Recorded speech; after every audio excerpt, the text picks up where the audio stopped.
오늘 일반 뉴스는 조정지역 해제죠. 보입시다. 일단 뉴스 보고 그 다음에 국토부 원문 보고 말씀드리겠습니다. 자, 세종 외 지방광역시, 시도 조정대상지역 전면 해제라는 기사가 나왔습니다.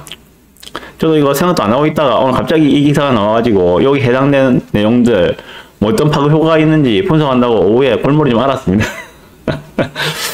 자, 보시죠. 세종을 제외한 모든 지방권 지역과 경기 외곽 5개 지역이 조정 대상 지역 규제가 해제된다. 또 인천과 세종의 투기과열지구도 함께 풀린다 라고 합니다. 정부는 21일 오늘입니다. 제3차 주정심을 열고 투기과열지구 및 조정 대상 지역 조정안을 심의 의결했다라고 합니다. 세종 제외 모든 지방 전부 다 풀어줬습니다. 그리고 수도권에서는 동두천, 양주, 파주, 평택, 안성 풀어줬습니다. 자, 눈에 띄는 지역이 어디입니까? 모든 지방을 다 풀었댔어요. 그죠? 그러면 당장 떠오르는 게 부산이죠. 일단은 광역시 다 풀어줬다는 이야기는 부산 풀었고, 울산, 남구 중구였는데 풀었고, 그죠? 그리고 광주 다 풀었죠. 대전 다 풀었죠. 대구, 수성구 묶여있었는데 풀었죠. 인천만 지금 안 풀렸어요. 인천은 아직 조정지역입니다. 경기도에서는 지금 보실만한 게 잘 모르시지만 알고는 계십시오. 지금 평택하고 그리고 파주하고 요 정도는 보셔야 될 것 같아요. 파주하고 평택하고는 좀 관심을 가지셔야 되는 지역입니다. 왜냐하면 파주 같은 경우에는 GTX A 라인의 시발점입니다. 그래서 관심을 가지셔야 되는 부분이고, 평택 같은 경우에는 삼성전자 이슈가 있죠, 그죠? 그렇기 때문에 이 두 지역은 좀 관심 가져야 되는 지역입니다. 광역시의 경우에는 부산 전체다. 그리고 대구, 수성구, 광주, 동서, 남부, 광산구, 대전, 중동, 서, 유성, 대덕, 울산, 중구, 남구 다 풀렸다고 합니다. 그리고 지방에 있던 청주니, 천안이니 뭐 다 풀렸고, 경남에서는 창원 성산구가 유일한 규제 지역이었는데, 조정 지역이었는데 얘까지 풀어졌습니다. 자, 뭐 일단 오늘 부동산에 조금이라도 관심 있으신 분들은 이 뉴스에 정말 귀를 많이 기울이고 계셨을 거라는 생각이 들어요. 봅시다. 자, 그러면 어떤 효과가 있는지에 대해서 좀 말씀을 드리겠습니다. 자, 그러면 이 대목에서 국토부 원문 가지고 말씀드릴게요. 자, 국토교통부의 보도자료 가지고 말씀드리겠습니다. 왜 풀어졌을까 생각을 좀 해봅시다. 국토교통부는 주택가격 등 시장 상황을 종합 고려하여 주정심에서 규제지역 조정안을 심의하였다. 원래 6월 30일 날 주정심을 했는데 하반기 시장 상황에 따라 필요한 경우 연말 이전이더라도 적기에 규제지역을 추가 조정할 필요가 있다고 했었죠. 그죠? 그래서 그 결과 지방권 그리고 일부 수도권 외곽 지역의 조정지역을 해제했다 라고 합니다. 쭉 보시면,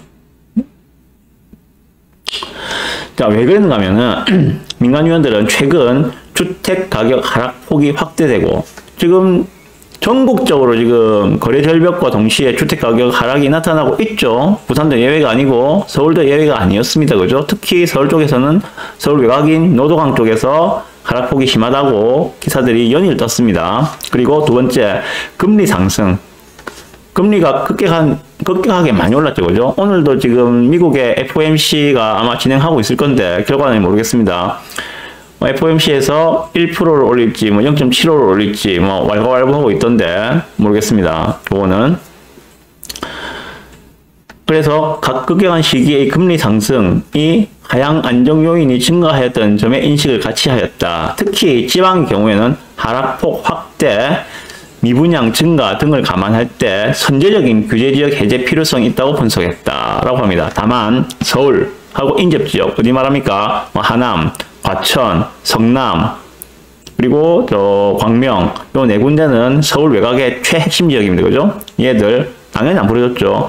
그리고 밑에 수원, 화성까지도 지금 안 풀어졌습니다. 그죠? 그거까지는 알고 계셔야 될 것 같고요. 용인도 마찬가지 안 풀어졌죠. 다만 서울 및 인접지역은 아직 주택가격이 높은 수준이고 하락 전환 기간도 길지 않은 점 등을 고려하여 보다 신중한 접근이 필요하다는 의견도 제시되었다. 그래서 안 풀어졌다라고 하고 있습니다.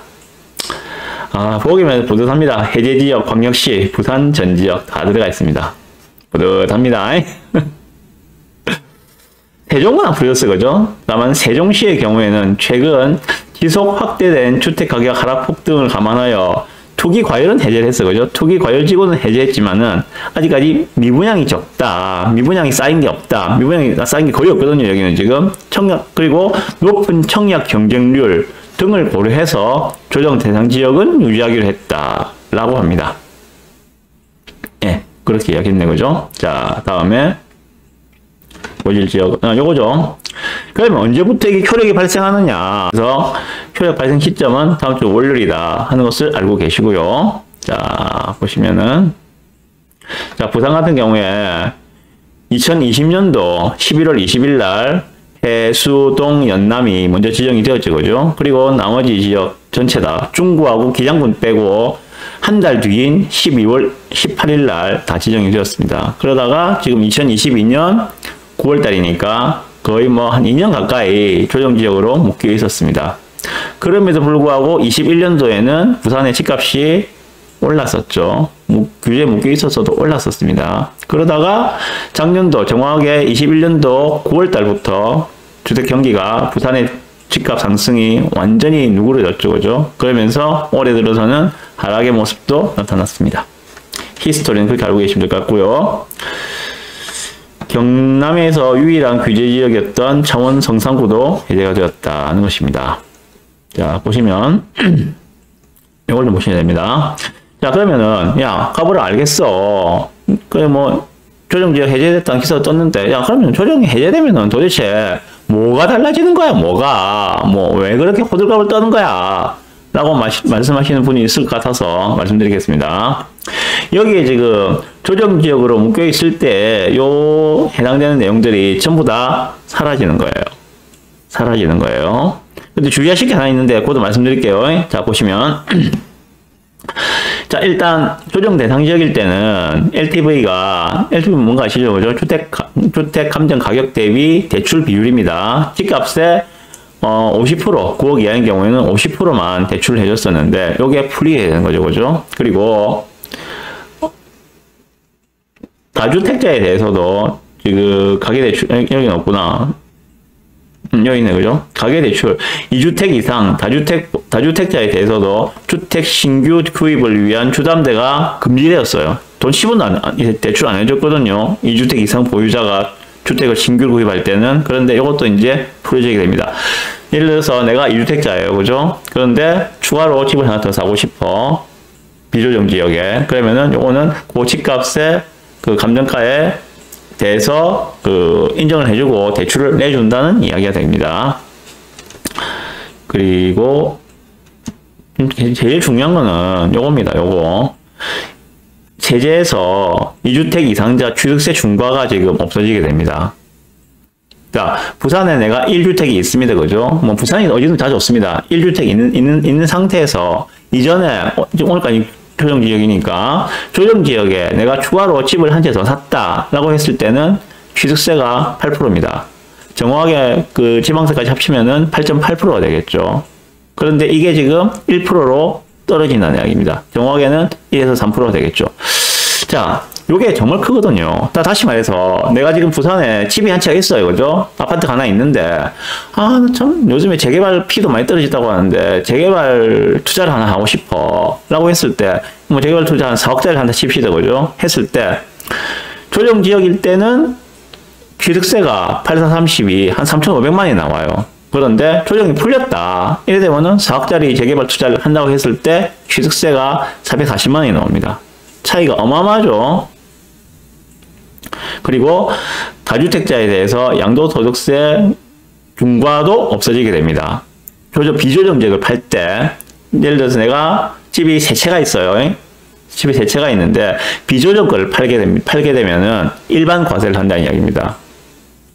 중과를 안 묻힌다는 거예요. 그런데 내가 세 채가 있는 상황에서 비조정을 놔두고 조정지역을 먼저 판다. 예를 들어 내가 서울에 집이 있고 부산에 집이 있고 창원에 집이 있어요. 그런데 서울 걸 판다. 그래 되면은 얘는 중과입니다. 몇 프로 중과 일반 세율 플러스 30% 중과가 됩니다. 3주택자이기 때문에. 그런데 이것도 지금 한시적으로 유예가 되어 있죠. 지금은 집이 어디에 있든 100채가 있든 1000채가 있든 상관없이 팔 때는 내년도 5월 9일까지는 일반 세율로 적용되게 됩니다. 1년간 한시적으로 유예를 해줬잖아요. 그죠? 자, 그리고 2주택 이상 보유자의 종부세, 추가가세가 없어지게 되죠. 그죠? 조정지역의 2주택자와 비조정지역의 2주택자는 종부세 부담 세율이 다릅니다. 일단 이거는 종부세 부담하시는 분들은 신경 쓰셔야 되지만은 아니신 분들은 뭐 크게 상관없겠죠. 그리고 일시적 2주택자의 종전주택 양도 기간이 현재는 지금 조정지역이 2년 이내로 바뀌었죠. 그죠? 문재인 정권에서는 1년 이내였어요. 다시 말해서 자, 일시적 2주택자 정리해 봅시다. 자, 내가 집을 하나 샀습니다. 집을 하나 사가지고 여기에 살고 있습니다. 그런데 1년 뒤에 새로운 주택을 하나 삽니다. 그죠? 새로운 주택을 하나 사요. 그러면은 이 주택을, 이전에 살던 주택을 그 1가구 2주택 비과세를 받기 위해서, 일시적인 1가구 2주택 비과세를 받기 위해서는 이 주택을 비조정 지역일 때는 3년 안에만 팔면 됩니다. 물론 2년 보유 요건은 갖추고 있어야 됩니다. 조정일 때는 2년 보유 거주가 같이 따라가는 거고요. 그런데 조정지역으로 묶이게 되면서 문재인 정권에서는 이걸 어떻게 했는가 하면은 네가 새로운 집을 샀잖아. 그러면은 이전 주택을 빨리 팔어. 그 기간을 3년이 아니라 1년으로 단축을 시켰어요. 새로운 집을 사고 나서 1년 안에 이 집을 팔아야 돼. 그래야지 비과세를 해줬거든요. 물론 그 이전에 살던 주택은 2년 보유 조건도 만족하는 조건이어야 됩니다. 그런데 이걸 갖다가 지금 다시 3년으로 늘어나는 거예요. 내가 새 집을 사고 나서 3년 안에만 팔면 된다는 이야기입니다. 그럼 생각이 좀 달라지죠, 그죠? 그러면 내가 현재 지금 동래구에 아파트에 살고 있습니다. 그런데 해운대로 가고 싶어요. 현재 동래구에 살고 있는 아파트는 2년 보유, 2년 거주를 했어요. 그런데 이 집을 팔고 가고 싶은데 이게 현재 안 팔리잖아요, 그죠? 물론 자금 여유가 있다는 가정하에서 드리는 말씀입니다. 원래는 이 집을 팔고 팔아야지 팔아서 돈을 만들어야지 새 집을 갈 수가 있는데 자금 여유가 조금 있다면은 현재 비과세 조건을 만족하는 2년 보유, 2년 거주가 만족되는 조건의 상황이라면은 새로운 주택, 해운대에 있는 집을 하나 그죠? 사가지고 이 주택을 3년 안에만 팔면 된다는 이야기입니다. 이게 얼마나 매력적인지 아시겠습니까? 3년 안에 만약에 이 주택이 지금보다 더 떨어질까 생각하면은 지금 당장에 팔아야 되겠죠. 그렇지만 지금은 좀 많이 떨어진 상태지만은 3년 안에 다시 가격이 상승할 거라는 예상이 든다면은 조금 더 끌고 올 수 있겠죠. 그 기간이 얼마다? 이전에는 1년이었는데 윤석열 정권 들어서는 2년으로 늘어났는데 이제 그게 3년으로 더 늘어난다는 이야기입니다. 비조정이 되었기 때문에. 그리고 밑에 보실 거 전매제한 같은 경우에는 요건 잘 보셔야 됩니다. 요건 잘 보셔야 돼요. 자, 전매제한이 원래는 주택 분양권 전매제한이 있습니다. 그죠? 조정지역인 경우에는 소유권 최대 3년까지죠. 그죠? 3년까지는 주택 분양권을 팔 수가 없어요. 분양받고 나서 요거 갖다가 팔 수가 없습니다. 그런데 조정지역일 때 분양한 경우에는 그렇습니다. 팔 수가 없어요. 그런데 비조정으로 되게 되면은 요거를 팔 수가 있어요. 사고 나서 뭐 6개월인가 막 그럴 겁니다. 그죠? 보통 다 그 정도 걸리는 걸 알고 있는데 그 지나면 팔 수가 있어. 전매제한이. 그런데 요거는 부산은 해당되지 않습니다. 부산하고 울산은 해당되지 않습니다. 창원은 가능해요. 근데 광역시가 아니기 때문에 뭔가 하면은 법이 바뀌었는데 조정지역이 풀린다고 하더라도 지방광역시 5대 광역시죠. 그죠? 5대 광역시는 조정지역이 풀린다 하더라도 분양권 전매 제한은 그대로 갑니다. 3년입니다. 이건 조정지역과 상관없는 거예요. 지방광역시에 있어서는. 그렇지만 창원은 달라요. 창원은 지방광역시에 해당되지 않기 때문에 이제부터 창원 성산구에 예를 들어 분양하는 분양권을 샀다. 그러면은 요거는 아마 6개월일 겁니다. 6개월 지나고 나면은 바로 팔 수가 있다는 겁니다. 달라지죠. 요거는 꼭 기억하셔야 됩니다. 그래서 예를 들어서 양정 자이더 SK뷰 청약을 했다 그죠? 청약을 했는데 만약에 이게 뭐 조정지역 해제되는 다음 주 월요일 이후에 청약 공고가 나서 청약을 했다. 그래가지고 난 6개월 뒤에 팔래. 안 된다는 거지. 왜? 부산은 지방광역시이기 때문에. 그렇습니다. 그리고 뭐 뒤에는 뭐 크게 보실 거 없습니다.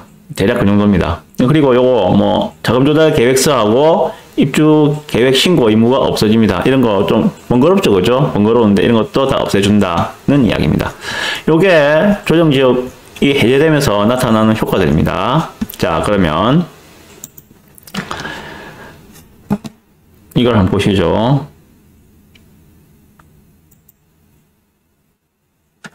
자, 제가 또 따로 준비를 했습니다. 부산이 조정지역이 해제가 되었습니다. 그러면은 향후에 어떻게 될 것인가에 대해서 좀 말씀을 드려야 될 것 같습니다. 그래서 좀 급하게 좀 준비를 했습니다.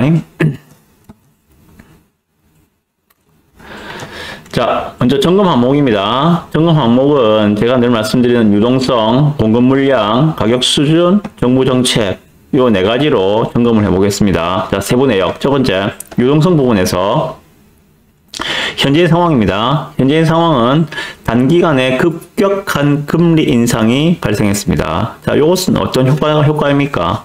단기간에 급격한 금리 인상은 유동성을 흡수하고 있죠, 그죠? 유동성을 흩어져 있던 유동성이 흡수되고 있습니다. 한마디로 수요 감소의 효과입니다. 수요 감소의 효과. 현재 상황입니다, 그죠? 자, 오늘 미국에서 FOMC가 아마 지금 진행되고 있을 건데 결과는 모르겠습니다. 아직까지 제가 점검을 안 해봤는데 아마 1%를 올린다면은 현재 미국의 그 기준금리 상단이 3.5%가 되겠죠. 그죠? 자, 그 말은 뭐냐? 이게 뭐 4%, 5%, 6%까지 올릴 수 있을까요? 머지않아 끝날 것이다. 근데 그 시기도 점점점 당겨지고 있다. 예를 들어서 만약에 FOMC에서 이번에 뭐 0.25를 올린다든지 0.5를 올린다든지 그러면은 기간이 점점 길어질 거예요. 불확실성이 커진다는 거지. 그런데 한꺼번에 진짜 저는 1% 올리면 좋겠어요. 1% 올려가지고 최대한 좀 빠른 시간 내에 이 금리 인상 이 외부 변수가 좀 빠른 시간 안에 마무리가 되면 좋겠다는 생각이 듭니다. 두 번째, 공급 물량 부분입니다. 공급 물량에서는 부산입니다. 2022년, 23년은 지금 공급 물량 과다 구간이죠, 그죠? 자, 요건 뭡니까? 공급 증가 부분이죠. 자, 수요가 감소하고 공급이 증가한다. 가격은 당연히 떨어지겠죠. 자, 수요곡선에서 수요가 증가하면은 가격은 올라가죠. 수요가 감소하면 가격은 떨어집니다. 자, 공급곡선에서 공급이 증가하면 가격은 하락합니다. 공급이 감소하면 가격은 상승합니다. 그 수요 공급 곡선을 딱 머리에 두시고 생각을 해보시면 됩니다. 현재 유동성에서는 수요 감소 효과가 나타나고 있습니다. 뭡니까? 가격 하락 요인입니다. 공급 물량 공급 증가하고 있습니다. 뭡니까? 가격 하락 요인입니다. 그런데 아시다시피 향후 전망으로 2024년은 공급 부족 구간이라고 말씀드렸습니다. 그죠? 세 번째, 가격 수준에서는 지금 2020년, 21년에 가격이 급등했습니다. 그죠? 자, 그 뭡니까? 그러면 높아진 가격에서는 수요가 감소하겠죠. 가격이 높으니까 당연히 수요는 감소하겠죠. 수요가 감소한다는 것은 가격이 하락한다는 요인입니다. 가격 하락의 요인입니다. 그런데 현재 지금 가격 조정이 열심히 진행 중이죠. 그리고 2년 전 가격으로 돌아간 곳도 다수가 있습니다. 20% 이상 하락한 곳, 많게는 30% 이상 하락한 곳도 심심찮게 보실 수가 있습니다. 네 번째, 정부 정책이었습니다. 정부 정책에서는 계속 조정 지역이 지금 2년 가까이 유지가 되고 있었죠. 그죠? 조정 지역이란 말은 수요를 차단하겠다는 수요 감소의 효과를 나타내고 있거든요. 말씀드렸다시피 수요 감소는 가격 하락입니다. 자, 현재까지 나타나 있는 요 네 가지 관점에서 볼 때 효과들은 수요 감소, 가격 하락, 공급 증가, 가격 하락, 수요 감소, 가격 하락, 수요 감소, 가격 하락 모두가 다 가격 하락의 효과를 가지고 오고 있는 그런 부분들이었습니다. 점검을 해보니까. 그런데 향후 전망으로 볼 때는 이제 이것들이 하나씩 지워져 나가고 있는 상황이다. 오늘 나온 조정지역 해제는 수요 감소에서 이제 수요 증가로 바뀌게 되는 거죠. 그죠? 수요 증가로 바뀌게 되면 어떻게 됩니까? 가격이 상승하는 요인이 됩니다. 수요가 증가하니까 당연히 가격은 상승하겠죠. 자, 가격 수준. 지금 열심히 가격 조정이 되고 있습니다. 그죠? 높아진 가격에서 수요가 감소했다면은 이제 가격이 떨어지면은 수요가 다시 들어오겠죠. 수요가 들어오면은 가격 상승의 요인이 됩니다. 그래서 저는 이번 참에 아예 가격이 좀 확실하게 조정이 되면 좋겠다. 확실하게 가격 조정이 돼야지 수요가 들어올 수 있을 것이다. 이런 생각이 들어요. 공급 부분에서는 제가 늘 말씀드렸습니다. 2024년은 공급 부족 구간으로 다시 들어간다. 22년, 23년에 공급 물량 과다 구간에서 갑작스럽게 24년은 공급 물량 과소 구간으로 들어간다. 그 말씀드렸습니다. 자, 공급 감소다. 뭡니까? 가격 상승의 요인입니다. 유동성 부분에서 지금 그렇게 길게 끄진 않을 겁니다. 금리 인상이라는 부분이 그렇게 길게 끄진 않을 거고, 제가 저번 방송에서 말씀드리다시피 금리 인상이 어느 정도 완화되는 시점, 다시 말해서 뭐 기준금리를 미국에서 지금 뭐 오늘 올리게 되면은 뭐 3.25 정도가 되겠죠. 3.25나 뭐 3.5나 그 사이가 될 건데, 빨리 뭐 4%까지 갖다 칩시다. 예를 들어서 올해 안에 또 할 거니까, FOMC를 더 해가지고 또 금리를 조정할 거니까 4%에 갖다 칩시다. 그 상태에서 그 다음 FOMC에서 또다시 4%로 지속되는 그 시점, 더 이상 금리 인상이 나타나지 않는 시점, 그 시점이 트리거가 될 거라고 제가 말씀을 드렸었습니다. 전체적으로 지금 현재 나타나고 있는 현상들은 이런 현상들입니다. 그래서 자, 오늘 요게 나왔기 때문에, 조정지역 해제가 나왔기 때문에 요거는 수요 증가에 효과가 나타날 것이다. 가격 상승의 요인이다. 이런 것을 말씀드립니다. 이렇게 되면은 외부 수요가 유입될 수 있는 문이 열린다. 저는 그렇게 보고 있습니다. 네. 요걸 보면서 좀 드시는 생각이 어떻습니까? 조정이 지금 풀렸어요. 그죠? 26일부터 정확하게는 다음 주 월요일부터 조정이 풀렸습니다. 그렇다고 해서 뭐 외부 수요가 갑자기 물밀듯이 들어올까? 2019년에 조정이 풀리면서 해수송이 마지막으로 풀렸죠. 그죠? 해수송이 마지막으로 풀린 게 2019년도 10월 달인가 그럴 거예요. 제 정확히 기억이 나는 날짜까지는. 그때 풀리자마자 전국에서 버스를 타고 해운대로 물밀듯이 몰려들었죠. 그때 상황과 지금 상황이 같다고 생각하시면은 안 됩니다. 야, 가보라. 뭐가 다르단 말이야. 조정, 그때도 뭐 한 2년 이상 묶여 있다가 조정 풀리니까는 외지에서 투자수들이 확 몰려왔잖아. 이번에도 그러면은 조정 풀렸으니까는 지금 서울에서 버스 내려오는 거 아니야? 약간 상황이 다른 게 뭔가 하면 2019년도에는 그 이전에 약 3년간 정말 기간 조정과 가격 조정을 충분히 받은 상황이었어요. 가격이 매우 매력적인 가격이 있다는 겁니다. 그렇기 때문에 투자자들이 문이 열리니까는 마구마구 밀고 들어온 상황입니다. 그런데 현재 2022년도 9월 달의 상황은 그렇게 아직까지 많이 가격 조정이 된 상황은 아니라고 생각합니다. 그리고 어느 정도 기간 조정도 좀 더 필요하다고 생각합니다. 물론 많이 떨어지는, 지금 많이 떨어졌기 때문에 매력적인 가격이 와 있어요. 특히나 뭐 재개발 물건이나 이런 프리미엄들은 엄청나게 떨어졌잖아요. 제가 저번 주인가 대연상구역 말씀드렸잖아요. 그죠? P만 뭐 7억 8억은 우습게 부르다가 지금 대연상구역 5억 초반대도 나오고 있다고 말씀드렸다 아닙니까? 그죠? 가격 조정 많이 됐거든요. 사실은. 그래서 점점점 매력적인 가격으로 다가오고 있다는 생각이 들어요. 모르겠습니다. 외지 투자자들이 어떻게 판단을 할지. 이 정도면 충분히 매력적인 가격이 하고 몰려올지 안 올지는 조금 지켜봐야지 알 수 있을 것 같습니다. 그래서 전체적으로 결론 내리겠습니다. 조정지역 해제가 분명 수요 증가 요인이기 때문에, 수요 증가는 가격 상승의 요인이기 때문에 호재임은 분명합니다. 그렇지만 여기서 보시다시피 이번 부산에 조정 하락장이 왜 발생했는가에 대해서 조목조목 따져본다면은 이제 겨우 하나가 제거되었다. 정부 정책이라는 요 하나가 이제 겨우 제거되었다. 아직까지 나머지는 진행 중이다. 는 관점에서 보셔야 됩니다. 유동성, 아직까지 금리는 급격하게 오르고 있습니다. 아직까지는 언제 이게 끝날지는 몰라요. 공급 물량, 내년까지는 입주 물량 과다 구간입니다.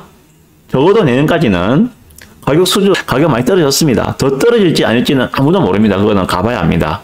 당장 이 시점에서 조정이 풀리면서 외주 수요가 들어와서 다시 밀려 올라갈 수 있습니다. 자, 그래서 향후 전망으로는 이제 하나가 풀린 상황이다. 그 나머지 부분들도 그리 멀지 않은 시간 안에 하나씩 해결이 되어 나갈 것이다. 그러면은 여기에 나타나 있는 이 효과는 반대의 효과가 나타나는 그 시점에 부산은 분명히 상승으로 턴을 한다 라고 말씀드리는 것으로 결론 짓겠습니다. 그리고 하나만 더요. 구독자 여러분께서는 부산이 지금 전체가 다 조정이 해제가 되었습니다. 그죠? 부산 전체가 해제가 되었어요. 그래서 구독자 여러분께서 투자자의 관점에서 생각을 해봅시다. 내가 투자를 하고 싶어요. 어디에 투자를 할 것인가? 해운대구에 투자를 하시겠습니까? 사상구에 투자를 하시겠습니까? 거기에 따라서 어디가 가장 수혜를 볼 입지인지 생각을 해보시면 됩니다. 나의 관점이 아니라 투자자의 관점, 외지 투자의 관점에서 생각을 해보십시오. 내가 외지 투자자라면 과연 어디에 투자를 할 것인가? 해수동에 투자를 할 것인가? 사상에 투자를 할 것인가? 네, 그렇게 오늘 나온 신문기사 조정지역 해제에 대해서 간략하게 말씀드렸습니다.